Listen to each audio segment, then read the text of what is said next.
إن الحمد لله نحمده تعالى ونستعينه ونستغفره ونعوذ بالله من شرور أنفسنا ومن سيئات أعمالنا.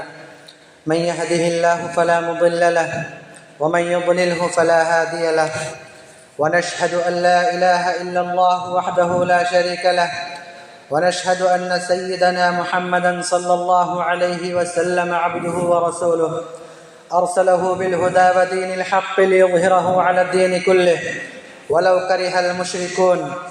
وصلى الله تعالى وسلم على خير خلقه سيدنا محمد وعلى آله وصحبه وأتباعه وأزواجه وأهل بيته أجمعين.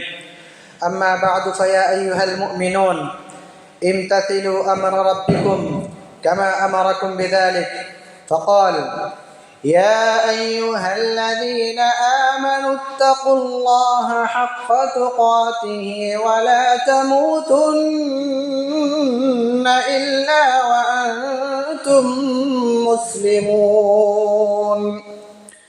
أيها المسلمون، لا يخفى على أحد أن أشد الأعداء على الإنسان هو ذلك الشيطان الرجيم الذي امتدت عداوته واشتدت ضرابة هذه العداوة كلما مضت السنون وسارت الأيام، فعداوة الشيطان للإنسان عداوة ممتدة منذ أن خلق الله سبحانه وتعالى آدم عليه السلام وقبل أن ينفخ فيه الروح. ففي صحيح مسلم من حديث أنس بن مالك رضي الله عنه أن رسول الله صلى الله عليه وسلم قال: لما صور الله آدم في الجنة تركه ما شاء الله أن يتركه، فجعل إبليس يطيف به ينظر ما هو، فلما رآه أجوف عرف أنه خلق خلقا لا يتمالك، والمراد أنه يمكن التأثير فيه وإضلاله. وهذا هو الذي حصل، فإن الشيطان لن يهدأ له بال ولن يقر له قرار حتى يؤدي وعده وينجز فسمه. قال سبحانه وتعالى حاكيا حال الشيطان: قال فبما أغويتني لأقعدن لهم صراطك المستقيم ثم لآتينهم من بين أيديهم ومن خلفهم وعن أيمانهم وعن شمائلهم ولا تجد أكثرهم شاكرين. ثم اعلموا رحمكم الله أن الله عز وجل قد أقام الحجة على الخلق بتحذيرهم من مكائد الشيطان وتنبيههم إلى وسائله وطرقه، فقال سبحانه وتعالى: يا بني آدم لا يفتننكم الشيطان. وقال سبحانه وتعالى: إن الشيطان لكم عدو فاتخذوه عدوا. وقال عز وجل: ألم أعهد إليكم يا بني آدم ألا تعبدوا الشيطان إنه لكم عدو مبين وأن اعبدوني هذا صراط مستقيم.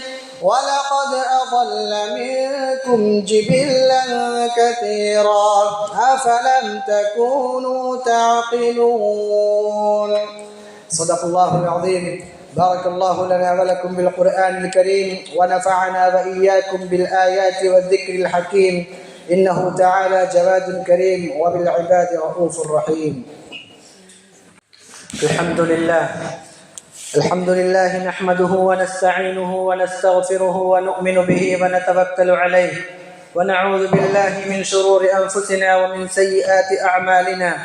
من يهده الله فلا مضل له ومن يضلله فلا هادي له، ونشهد أن لا إله إلا الله وحده لا شريك له، ونشهد أن سيدنا وسندنا ونبينا ومرشدنا وهادينا ومصطفانا ومجتبانا وقرة أعيننا وثمرة فؤادنا محمد صلى الله عليه وسلم عبده ورسوله.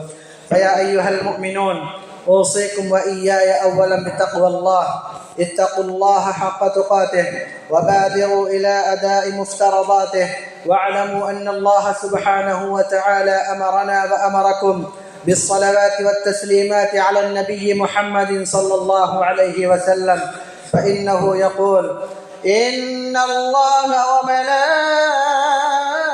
وملائكته يصلون على النبي يا أيها الذين آمنوا صلوا عليه وسلموا تسليما.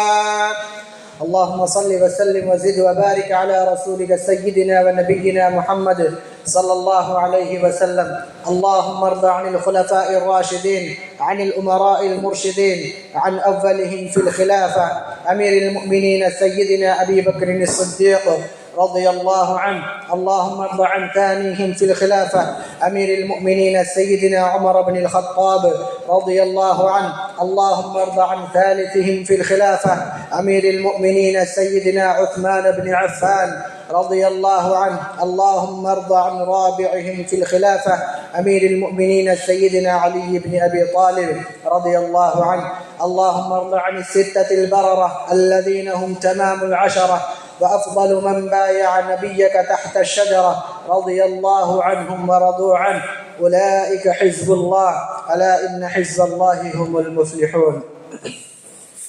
اللهم اغفر للمؤمنين والمؤمنات والمسلمين والمسلمات الأحياء منهم والأموات، إنك مجيب الدعوات وقاضي الحاجات.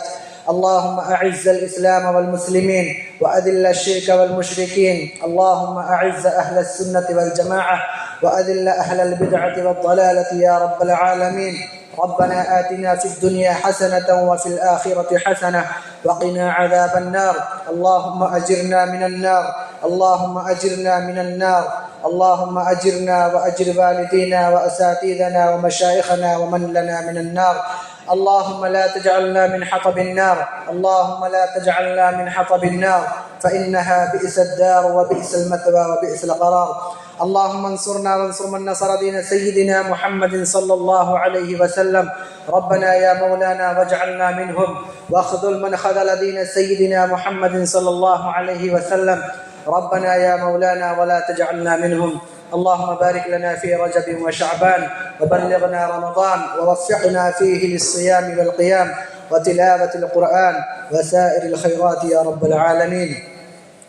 عباد الله رحمكم الله، إن الله يأمر بالعدل والإحسان وإيتاء ذي القربى وينهى عن الفحشاء والمنكر والبغي يعظكم لعلكم تذكرون. ولذكر الله أكبر والله يعلم ما تصنعون.